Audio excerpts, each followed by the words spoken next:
Silbi po yung ngayon, kamusta yung kalagayan ninyo ngayon ay parang hirap po kayong huminga. Tapos yung maintenance po ninyo ay parang hirap po kayo. Yung maintenance ko naman ay talagang yun sa puso. Kaya lang ay wala aling maibili. Sa puso. Ano po yung sa puso ninyo ay parang Kapsula yun. Kapsula. Kapsula. Ang isang piraso ay ano ay 63. Mahal din tapos araw-araw din po yun. 3 bisis pati. Malaking kwan talaga. Malaki ang gastos. Yun. Tapos yung mga anak po ninyo ay nakapagbigay naman po ng Yung mga anak ko naman ay kung minsan mag-abot sa akin ng 100. Yun lang din po kasi rin ang makaya. Yun lang ang kaya. Tapos din wala ding mga trabaho din po yung mga anak po ninyo. Wala. Mga standby. Mga tambay din. Tapos yung sa pagkain po ninyo araw-araw po ay nakasurvive naman po kayo. Sa pagkain naman ay ako naman kami nakalipas. Kahit po papaano sa awa ng Kaya lang ang ulam ay talagang walang maibili. Nagkakakuha na lang ako pagka walang ulam, nagatimpla na lang ako ng gatas, inasabaw ko sa kanin. Para lang po makasurvive. Tapos yung sa ano po ninyo dito, ilan po kayo nakatira dito po sa inyong bahay po ninyo? Kung kami, yun ay 4. 4, tas wala rin pong mga trabaho. Ito, standby. Standby din po. Ay di wala po kayong makukunan ng suporta. Wala. Kasi tapos ang mga trabaho po ay alin po ang po ang mga trabaho lang. Ang mga trabaho ng mga anak ko na yun ay puro construction worker.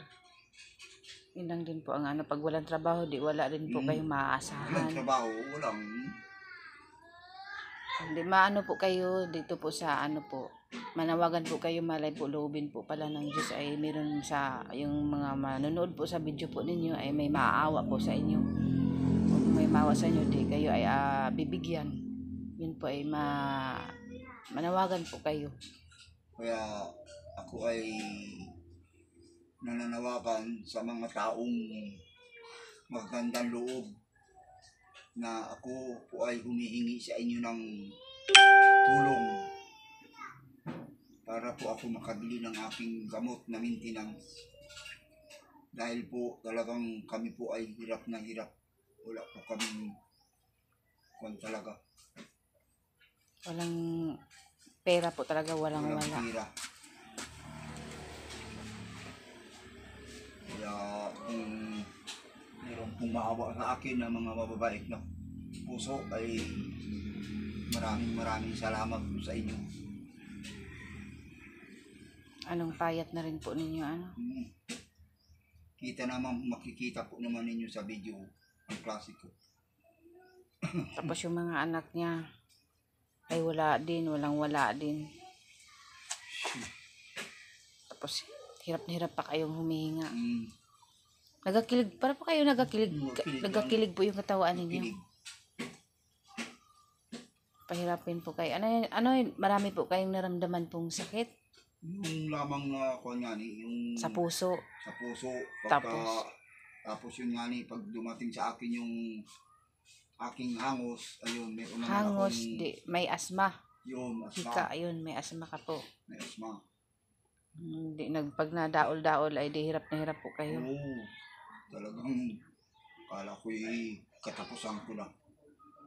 Lagi po kayo inaatake? Ako naman, alam ko naman pagka marating sa akin yung aking paghirap ng paghinga, nakakawag ako ng gamot. Maintenance kung salbutamol para asma.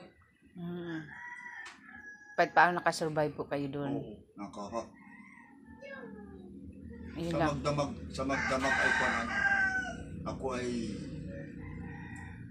matulog sa paghapon. Mga alas 11 gising na ako. Alas 11 ng hapon. Ng Ay, gabi. ng gabi. Tapos na dasyan ako ng antok. Alas 3 gising na ako. Wala hanggang umaga na hindi na ako makatulog. Sa ubo, sa ubo po ninyo. Hmm, Magano talaga. Hindi po kayo napatulog talaga. Pinahirapan po kayo. hirap. Kaya kailangan ninyong... Nag-ano po ba kayo ng vitamins? Wala rin po. Wala man. Walang Wala rin pang pantustos. Galing sa puso ko at saka dalawang klase yun, isang vitamins. 24/7 ay ang halaga ng 24/7 ay 59. Mahal po pala yung isa. Bawat mga gamot po pala ay mahal. 69 yung solidos yun sa puso ko. Ang mahal ng mga kailangan po pala mayroon po talaga kayong maintenance palagi dahil pag wala po kayo nun, pag wala po kayo nainom nun, ano pong nangyari? Ay, madalas akong sumpungin ng asma ko. Pero pagka pinakainom noon sa puso ko, ay madalang. Madalang po kayo na Makapon ko minsan, di man ako ginawa ng asma ko. Madalang.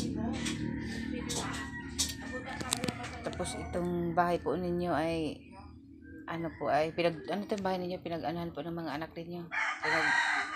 Tulong-tulungan. Yan ay binigay nung sa akin yung sa total damage noon. Kasama po kayo sa total damage. Bigyan po kayo ng government. Sa lang bubungan, nabigyan ako ng total damage ni Presidente Duterte. Yun po yung nila, bahay po nila. Kasama pala sila sa total damage. Ayan. Tapos yun naman po ay sobra po niyang payat at yun po ang kanyang sakit. Marami po siyang nararamdaman po. Yun po ang kanyang... Yun po pagloobin ay sa mga viewers po, may maawa po sa inyo ay may mga mabubuting puso na marunong pong maawa na makapagbigay po ng tulong po sa inyo. Meron naman pong kahit ilang mga tao ay meron naman pong makapagbigay tulong din po at maawa sa inyo para sa inyong kalagayan. Yun po ang po ninyo ninyo panawagan na kailangan ninyo ng maintenance sa araw-araw po yun. Yung mga akong hinihingi sa mga mababait ng tao. Tapos yung ilan ang tapos sa puso pa, tapos sa hika pa. Tapos mga puso. Tapos kailangan din po ninyo mag-take po pala ng vitamins kasi yung katawan po pala ninyo ay sobrang payat, hulog na hulog. Yun po ang pangalan po ninyo ay... Ang pangalan ko ay Rizal. Apelido po nga ni? Sina. Rizal Sina po. Siya po ay Rizal Sina. Ang edad ko ay... Ako pinanganak ay July 7, 1950. Di lang taon na po kayo ngayon? 73 na po siya. Tapos yung katawan. Kasi mayroong mga 70 mahigit ay ang po nila maliksi pa. Kayo po ay mahina. Kunting lakad ko lamang ay ako'y inahangos na. Ay ako'y palagi dito. Nakaupo ako dito sa... Dito lang po talaga kayo nag-stay. Tapos nalabas rin po kayo mga lang. Medyo nasa kondisyon yung katawan ko. Yung nalabas ako. Yun po, kumakatok po sa inyo po si Rizal Sina po, sa mga may mabuting puso po na makapagbigay po ng tulong para po sa kanyang maintenance po sa pang-araw-araw.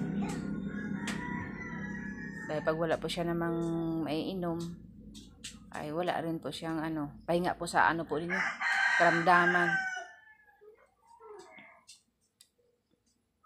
Salamat po sa mga mababait na mga puso. Ito po ay salamat sa mga subscriber at sa mga viewers po.